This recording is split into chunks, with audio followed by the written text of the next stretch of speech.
తస్మా జాగ్రత్త భద్రత, చాలా భద్రత అండి. మీ ప్రతి ఒక్క తల్లిదండ్రులతో ఇది నా ఒక విజ్ఞప్తి. షేర్లింగంపల్లి కాన్స్టిట్యున్సీ ఇంకా పటంచెరు కాన్స్టిట్యున్సీలో ప్రతి ఒక్క తల్లిదండ్రులతో నాదొక విజ్ఞప్తి. మీ పిల్లలకి న్యూస్ ఛానల్, తెలుగు న్యూస్ ఛానల్తో కొద్దిగంత దూరం పెట్టండి అండి. ప్రతి ఒక్క న్యూస్ ఛానల్తో కాదు, స్పెషల్లీ కొన్ని న్యూస్ ఛానల్ ఉన్నాయి, ఆ న్యూస్ ఛానల్తో దూరం పెట్టండి. దానికన్నా very very very much special అంటే క్యూ న్యూస్ అని ఒకటి ఉన్నది. దాంట్లో ఒక తీస్మార్ ఖాన్ గాడు న్యూస్ రిపోర్టర్ ఉంటాడు. ఆ న్యూస్ ఛానల్తో కొద్దిగంత దూరం పెట్టండి అంది. లేకుంటే రేపటికి మీ పిల్లలు ప్లే గ్రౌండ్లో క్రికెట్ ఆడేదానికి, ఫుట్బాల్ ఆడేదానికి ఎక్కడైనా పోతే అక్కడ పోయిన తర్వాత నువ్వు ముదిరాజ్ సోదరు కదా, నువ్వు వికెట్ కీపింగ్ చేయి, నువ్వు ముస్లిం సోదరు కదా, నువ్వు ఫీల్డింగ్ చేయి, నువ్వు ఎస్సీ సోదరు కదా, నువ్వు బౌలింగ్ చేయి, నువ్వు ఎస్టీ సోదరు కదా, నువ్వు బ్యాటింగ్ చేయి, నువ్వు ఈ సోదరు కదా అది చేయి, నువ్వు ఆ సోదరు కదా, నువ్వు గోల్కి ఉండు, నువ్వు ఫ్రంట్ ఫుట్ ఆడు అని కులాలనే మాట్లాడుకుంటారు. మీ పిల్లలని తస్మా జాగ్రత్త, కొద్దిగంత న్యూస్ ఛానల్ ఇటువంటి దరిద్రమైన న్యూస్ ఛానళ్లతో కొద్దిగంత దూరం పెట్టండి అండి. ఈడు ఒక న్యూస్ ఛానల్లో ఏం అధిష్టానం పిలిచి మల్లన్న తుమారి మదత్ చాయ్యే అని చెప్పిందంట. అసలు కాంగ్రెస్ అధిష్టానంకి నీ అసొంటి వాళ్ళకి అవసరం ఉంటుందారా? నువ్వు మొన్నటి వరకు ఏం చెప్పినవురా? మల్లారెడ్డి మీద మేడ్చల్లో పోటీ చేస్తా ఉన్నావు. దాని తర్వాత ఏమన్నావు గజ్వేల్లో కేసీఆర్ గారి మీద పోటీ చేస్తా ఉన్నావు. దాని తర్వాత ఏమన్నావు కొడంగల్లో మన రేవంత్ రెడ్డి గారి మీద అభ్యర్థి పెడతా అని చెప్పినావు. నీకు అది కాదు, ఇది కాదు, ఏది కాదు, నీ వల్ల ఏది కాదు. నువ్వేమో ఇప్పుడు గమ్మనైపోయినావు. ఎందుకు గమ్మనైనావు? నీకు ఏ అధిష్టానం ఏం చెప్పిందో అది తెలియదులే, కానీ నీకు ఏ అధిష్టానం పలుకుబడి ఉన్నదో అది అందరికి అర్థమవుతుంది, రాష్ట్రం మొత్తానికి అర్థమవుతుంది. నీ అసొంటి బేకార్ న్యూస్ ఛానల్ వాళ్ళకి అసలు నీ వృత్తి ఆరాది? న్యూస్ ఛానళ్లలో కులాలలో మతాలలో చిచ్చు పెట్టుకుంటే తిరుగుతావరా? కులాలకి కాల్చుకో తింటున్నావు, మతాలని మంట పెట్టుకుంటూ తిరుగుతున్నావు. ఈడ మాకు ఈ దేశం స్వతంత్రం వచ్చినప్పుడు ఆంగ్లోలతో మాకు ఇక్కడ 4 మతాలే తెలుసు: హిందూ, ముస్లిం, క్రిస్టియన్, సిక్, అంతే. దానికన్నా మించింది మాకు ఏం తెలియదు. ఇన్ని కులాలు ఉన్నాయని నీ న్యూస్ ఛానల్ వల్లనే తెలుస్తుందిరా. నువ్వు అసలు ఎట్లా ఎట్లా చిచ్చు పెట్టుకుంటా పోతున్నావు అంటే నీకు జరంత సిగ్గు, శరం, బుద్ధి, జ్ఞానం, లజ్జ ఏదైనా ఉంటే నువ్వు ఇటువంటి పనులు చేయకూడదు. అర్థమవుతుందా? నీ వృత్తికి నువ్వు న్యాయం చేయకుండా అన్యాయం చేస్తున్నావు. ఇప్పుడు మొన్నటి వరకు బీజేపీ పార్టీ అన్నావు, దాని తర్వాత ఇప్పుడు కాంగ్రెస్ పార్టీ అంటున్నావు. నువ్వు గోడ మీద పిల్లిరా. మళ్ళా రేపటికి ఇంకో పార్టీకి చెప్పగలవు. నువ్వు ఏ పార్టీ చెప్తావు, ఎప్పుడు చెప్తావు, అది నీకే ఎరకలేదు. ఎందుకురా భయ్? ఎప్పుడు చూసినా ముస్లిం సోదరులు ఎప్పుడు మౌస్కి బండి మీద ఉంటారు, పంక్చర్కి దుకాణం పై. ఎందుకురా నీకు ముస్లింల గురించి పెద్ద ఫికర్ అవుతుంది ఏంద్రా? ఎలక్షన్ రాగానే పీకుడు కాలారా మీరు? ఏం పీకి ఇచ్చినారా?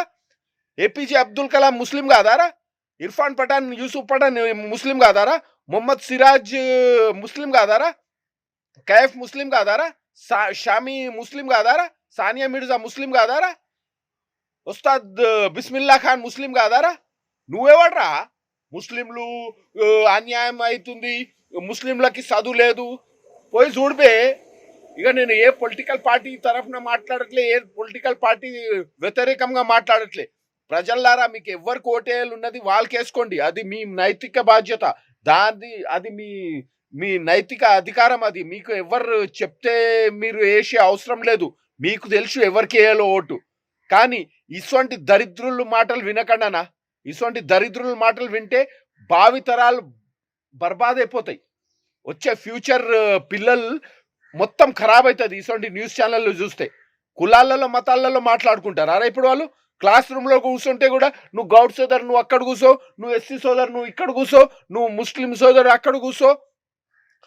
క్రికెట్ టీంలు కూడా తయారైతాయి. ముస్లిం టీం ఒకటైతుంది, గౌడ్స్ టీం ఒకటైతుంది, యాదవ్ టీం ఒకటైతుంది, ముద్రాజ్ టీం ఒకటైతుంది, మున్నూరు కాపు టీం ఒకటైతుంది, ఎస్సీ టీం ఒకటైతుంది, ఎస్టీ టీం ఒకటైతుంది, కమ్మ టీం ఒకటైతుంది, కాపు టీం ఒకటైతుంది.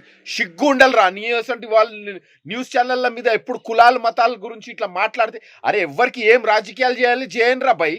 మీరు ఇంత శాతం ఉన్నారు, మీరు ఇంత శాతం ఉన్నారు, మీరు ఇంత శాతం ఉన్నారు అని చెప్పుకుంటూ పోతావు కదరా.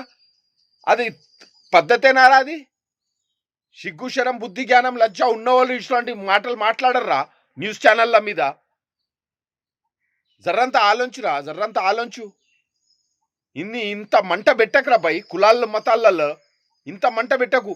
అరే మనుషులం రా, మానవత్వం తీసుకొని పుట్టిన వాళ్ళం మనుషులం రా. మనము మతాలు పుట్టుకొచ్చినాయిరా. దాని తర్వాత ముందుగాల మనుషులం మనం. మానవత్వం ఉన్న మనుషులు ఉండాలిరా ముందుగాల. దాని తర్వాత మతాలు గురించి మాట్లాడాలి.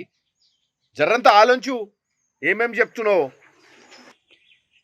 ఏదో పెద్ద పెద్ద సర్వేలు చేస్తావు కదరా నువ్వు నీ న్యూస్ ఛానల్ మీద. ఎవరికి టికెట్ అని చెప్పినావు, సర్వేలు పెట్టినావు, మొత్తం గెలిచిపోతారు ఇట్లా అట్లా అని సర్వేలు పెట్టినావు, మొత్తం ఎగ్జిట్ పోల్ పెట్టేసినావు. మళ్ళీ ఇప్పుడు అడిగినావరా మళ్ళీ వాళ్ళకి ఎందుకు రాలే టికెట్ అని? షేర్లింగంపల్లి కాన్స్టిట్యున్సీ, పటంచెరు, ఇంకా నరసాపూర్ టికెట్ కాంగ్రెస్ లో వీళ్ళకి ఎందుకు రాలే అని అడిగినావరా కాంగ్రెస్ అధిష్టానంకి? మళ్ళా నీకు అనుకూలం ఉన్న వార్తలే వస్తాయిరా, నీకు ఇవి అనుకూలం ఉన్న వార్తలే వస్తాయి. 3 చోట్ల నుంచి పోటీ చేస్తా ఉన్నావు, ఇప్పుడు 3 చోట్ల నుంచి కూడా పోటీ చేయట్లే. ఎందుకంటే పరిస్థితుల వల్ల. ఏం పరిస్థితులు అందరికి అర్థమైంది, రాష్ట్రం మొత్తం అర్థమవుతుంది.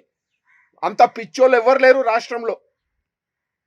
నాకు కాంగ్రెస్ పార్టీ వాళ్ళు బీజేపీ వాళ్ళకి విమర్శిస్తే, బీజేపీ పార్టీ వాళ్ళు టీఆర్ఎస్ బీఆర్ఎస్ పార్టీకి విమర్శిస్తే నాకు సంబంధం లేదు. ఏ పొలిటికల్ పార్టీకి విమర్శిస్తే కూడా నాకు సంబంధం లేదు. కానీ నీ అసొంటి న్యూస్ ఛానల్ వాడు నీ వృత్తికి నువ్వు న్యాయం చేయకుండా ఒక పార్టీకి అనుకూలంగా మాట్లాడితే చాలా తప్పది. అందుకే నీకు రెస్పాన్స్ అవుతున్నా నేను. Thank you everyone. ఏదైనా తప్పు చెప్తే మన్నించండి. Thank you.